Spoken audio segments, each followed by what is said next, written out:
ધોરણ 10નું most IMP chapter આંકડાશાસ્ત્રનો સ્વાધ્યાય 13.3નો પહેલો દાખલો જોવાના છે, એટલે કે આપણે મધ્યસ્થનો પહેલો દાખલો જોવાના છે। તો મધ્યસ્થમાં તમને ખબર છે વર્ગ અને આવૃત્તિ આપેલી હોય છે, આપણે આવૃત્તિ પરથી સંચય આવૃત્તિ શોધવાની હોય છે। તો સૌથી પહેલા આપણે જોઈએ કે સંચય આવૃત્તિ કેવી રીતે શોધવી। તો સૌથી પહેલા તમારી જે પહેલી આવૃત્તિ છે તેને એમનેમ સંચય આવૃત્તિના બોક્સમાં લખી નાખવી। પછી જે તમારી પહેલી સંચય આવૃત્તિ છે 4, તેને તમારે નીચે લખવી અને તેમાં 5 ઉમેરી દેવા।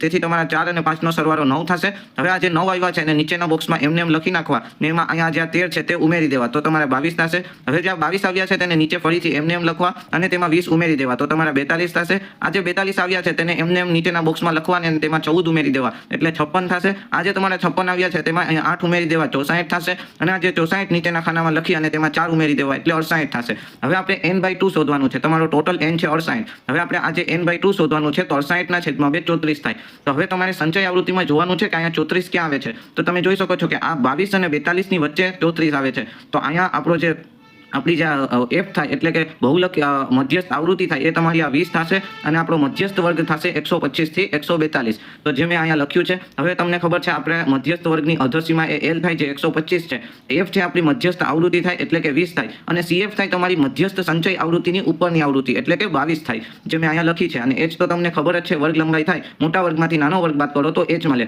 હવે આપણું સૂત્ર છે m = l + n/2 - cf/f એને ગુણ્યા h। તો l બરાબર 125, n/2 બરાબર તમારા 34 છે।